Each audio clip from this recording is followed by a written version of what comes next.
Olá, gente, como é que vocês estão? Aqui quem vos fala sou eu, Júlio Altoé, para mais uma aula de ciência dos materiais. Na aula de hoje a gente vai aprender como que faz para determinar o tamanho de grão de uma estrutura, de uma microestrutura policristalina.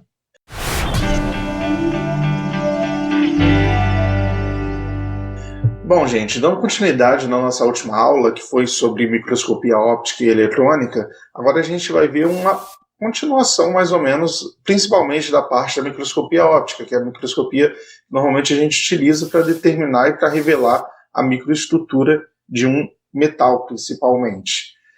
A gente faz a microscopia exatamente para determinar qual é a minha microestrutura. E a partir do momento que eu tenho essa micrografia, que é a imagem que eu obtenho a partir da microscopia, eu consigo, de acordo com algumas técnicas, determinar qual é o tamanho de grão. E por que eu quero determinar o tamanho de grão, né? Principalmente quando eu estou trabalhando aqui, no nosso caso, que são as técnicas que a gente vai ver hoje, quando eu estou utilizando um material policristalino, ou seja, ele tem diversos cristais dele, e monofásico, ou seja, eu tenho apenas uma fase no material. Mais para frente a gente vai entender muito bem o que significa ser um material monofásico, bifásico, etc. O tamanho do grão ele influi diretamente em algumas propriedades do meu material, propriedade mecânica, deformação, resistência, até algumas propriedades que a gente chama de fluência também, que a gente vai ver um pouquinho mais para frente. Então, a partir desse controle do tamanho de grão, a gente pode controlar também as propriedades e também determinar se algum tipo de tratamento foi eficiente ou não. Bom, e atualmente, então, a gente determina o tamanho de um grão, que a gente especifica ele por meio de um tamanho médio de grão. Então, a gente não precisa determinar o tamanho de cada grão, a gente pode ter uma técnica que a gente determina, em média, qual que é o tamanho do grão. E, atualmente, basicamente, a gente utiliza softwares para determinar qual que é o tamanho desse grão. Porém, existe também um método tradicional, que a gente fazia micrografia e fazia as técnicas que a gente vai apresentar aqui hoje, que é um método mais manual. Então, a gente tem, em geral, duas técnicas aqui para determinação do tamanho de grão. A gente tem a intersecção linear, né, que a gente faz a contagem do número de intersecções de contorno de grão por uma linha de teste, são linhas retas, que a gente vai ver daqui a pouquinho, um exemplo também, né? E também a gente faz a comparação, que a gente pega e compara a estrutura dos grãos com gráficos padronizados que são baseados em áreas de grãos. Esse aqui é exatamente um padrão de tamanho de grão. Ou seja, eu vou pegar, por exemplo, a minha estrutura aqui, isso aqui é uma micrografia, essa imagem aqui, e eu vou comparar com esse padrão que eu tenho. A partir dessa micrografia, só visualmente a gente já consegue ter uma noção que está entre o tamanho 6 e o tamanho 7, que é uma escala aqui que foi convencionada para determinar o tamanho de grão. E a gente já vai ver como que a gente chega nela. E dá para ver aqui que está entre o 6 e o 7, mais ou menos. Então a gente já consegue ter uma noção das propriedades. Essa aqui é a forma de comparação. A forma da intersecção a gente vai ver agora. Bom, gente, então como que as técnicas aqui, como são as técnicas de medição, né? A gente primeiro vai ter a técnica, né, de intersecção. Eu vou determinar um valor de L aqui, barra, que é o meu comprimento médio de intersecção, que ele é definido por LT, que no meu caso LT é o comprimento total de todas as linhas. Essas linhas são linhas que eu vou fazer na minha estrutura. P é a soma do número total de intersecções e M é a ampliação, né? A ampliação aqui do meu microscópio. Então, em suma, como é que é? Eu vou pegar e vou fazer linhas aleatórias aqui na minha estrutura.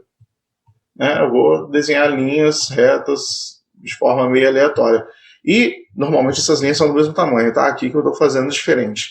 E eu vou determinar, o meu LT aqui é o comprimento total das linhas. O que significa? Se isso aqui tem 10 milímetros, se essa linha aqui tem 10 milímetros, eu já começo a contar 10 milímetros. Se eu tenho 7 linhas de 10 milímetros, então o meu comprimento total de linha são 70 milímetros. E o P é a soma do número total de intersecções. Nessa linha aqui que eu fiz, que tem 10 milímetros, quantas vezes eu interceptei um contorno de grão? Aí, sei lá, 1, 2, 3, 4, 5, 6, 7, 8. Aí eu vou contando quantas vezes eu interceptei esse número de grãos.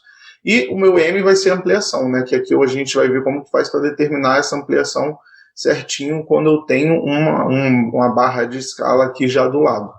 A equação em geral é isso. E aqui no meu outro termo, que é o meu método de comparação, eu vou ter aqui uma escala, que eu vou chamar aqui no meu número G, né? Que vai estar aqui 1, 2, 3, 4, 5, 6, 7, 8. E eu consigo ter essa relação da minha escala em relação ao N. Quem que é o meu N? O meu N aqui é o número médio de grãos por polegada quadrada. E a relação do meu N com o meu G, que é o meu número do tamanho de grão, ela tem essa relaçãozinha aqui exponencial. Eu consigo fazer essa relação entre N e G. Isso é para um aumento, né? Essa equaçãozinha que está aqui do lado, gente, ela é NM porque ela é exatamente o número médio de grãos por polegada para um aumento M. Por quê? Porque muitas vezes eu tenho que fazer uma correção de acordo com qual aumento que eu estou trabalhando no meu microscópio. Então, essa correção é exatamente feita o meu NM, que vai ser a minha ampliação, dividido por 100 ao quadrado, que aqui vai ser o meu 2G-1. Isso aqui é só uma correção para a ampliação que eu estiver trabalhando. Bom, e além dessas duas formas, a STM criou uma forma de correlacionar um método com o outro, que você pode pegar os dados do comprimento médio de intersecção e determinar qual que é, na minha escala aqui, de número de tamanho de grão G, por essa equaçãozinha aqui. Essa equação, eu tenho o meu número de tamanho de grão, aí eu vou ter esses valores, já que são constantes, eu vou ter o log de L, que é o meu comprimento total de linhas, e menos um valor também aqui que é constante, que esse aqui é para milímetro e esse aqui é para polegada, depende de qual unidade de medida que você vai estar trabalhando. E por fim, uma última parte importante é como que eu vou determinar aqui quem que é o meu M para eu poder fazer essa alteração de escala. Quando eu tenho uma micrografia aqui e eu peguei e ele está me falando que isso aqui equivale a 100 micrômetros, eu posso pegar aqui com uma régua mesmo, eu pego a minha reguinha e vejo, quantos centímetros tem isso aqui? Pô, isso aqui tem mais ou menos aqui, pelo menos aqui na minha tela, tem mais ou menos 1,5 centímetros. 1,5 centímetros são 16 milímetros, que são 16 mil micrômetros. Então, eu posso descobrir quem é o meu M pegando esse comprimento da medida para a escala. Quem que é o comprimento da medida para a escala? É exatamente eu pegar com uma régua, você pega exatamente com uma régua e mede quantos centímetros ou milímetros tem essa escala.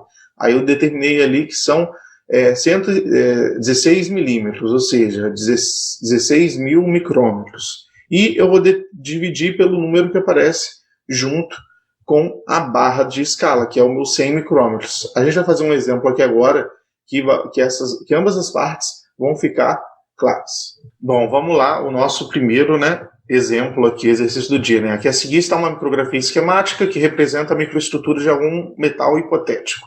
Determine o seguinte: comprimento médio de intersecção. Comprimento médio de intersecção é aquele nosso L barra, que é dado por essa formulinha aqui. E depois ele pediu o número de tamanho de grão, a STM. Então, a gente sabe que quando eu determino o meu valor de comprimento médio de intersecção, eu consigo determinar o meu valor do grão STM. Então, vamos por etapas. Aqui eu tenho que descobrir quem é o meu LT, o meu P e o meu M. Quem é o meu LT? O meu LT vai ser o comprimento médio das minhas linhas que eu desenhei. Aqui, no caso, eu desenhei 7 linhas. E cada linha dessa tem 50 milímetros, ou seja, tem 5 centímetros. Então, fiz uma linha aqui, fiz outra linha aqui, fiz um monte de linha aqui, vocês podem ver que está aleatória. E somando essas 7 linhas, eu tenho um total de 350 milímetros, que eu botei aqui embaixo já na minha fórmula, que é o meu LT. Meu LT é igual a 350. Depois, eu vou ter que calcular qual é o número de intersecções de contorno de grão. Olha aqui, o número 1. Eu interceptei uma vez, 2 vezes, 3 vezes, 4 vezes, 5 vezes, 6 vezes, 7 vezes, 8 vezes. Então, o meu número de interseções são 8. Agora o meu 2, interceptei uma vez, 2 vezes, 3 vezes, 4 vezes, 5 vezes, 6 vezes, 7 vezes, 8 vezes. Então, é 8. E eu faço essa contagem para todas as minhas linhas. E no final das contas, eu faço o somatório de quantas vezes eu interceptei contornos de grão. E esse aqui vai ser o meu valor de P. Por fim, a única coisa que eu tenho que determinar aqui é quem vai ser o meu valor de M, para saber qual que é a minha ampliação. Eu pego e passo uma reguinha aqui na minha escala para saber quanto que está medindo essa escala, na minha régua mesmo. Aí eu determinei aqui que era 1,6 centímetros. 1,6 centímetros dessa telinha, ele equivale a 16 mil micrômetros. Júlio, por que você está passando para micrômetros? Porque a minha barra está em micrômetros. Então, depois para eu cancelar a medida e determinar quanto é meu aumento, eu tenho que botar ambos em micrômetros. E como dá 1,6 centímetros ou 16 mil micrômetros e divido por 100 aqui, eu vou achar um aumento de 160 vezes. Então, o meu M vai ser 160. E jogando aqui na minha equaçãozinha para eu determinar quem vai ser o meu comprimento médio de intersecção, vai ser 350 milímetros dividido por 58 intersecções de contorno de grão, vezes 160, que é a minha ampliação. Eu determinei, então, que o meu tamanho médio de grão é esse aqui, 0,0377 milímetros. E com esse valor aqui, gente, é só eu pegar e jogar na minha equaçãozinha de número de tamanho de grão G. Quem que vai ser? Vai ser, como eu estou trabalhando aqui em milímetro, vai ser aquela minha primeira equação, e o meu G vai ser igual a menos 6,6457, log de meu L barra, que eu acabei de determinar, menos 3,928. Resolvendo isso aqui, eu vou achar que o meu G é 6,16. Então, lá naquela outra minha escala, o meu G vai estar aqui dentro desse número 6, que foi esse padrão que a gente tinha visto aqui, que é um padrão dado pela STM. Bom, gente, por hoje foi isso. Eu espero que vocês tenham compreendido. Depois eu vou fazer uma aula só de exercícios também resolvidos para determinação de tamanho de grão. Qualquer dúvida, deixe aí no comentário, deixe seu curtir, compartilhe com seu amigo, que isso ajuda bastante a continuar desenvolvendo essas aulas. Um grande abraço e tchau, tchau!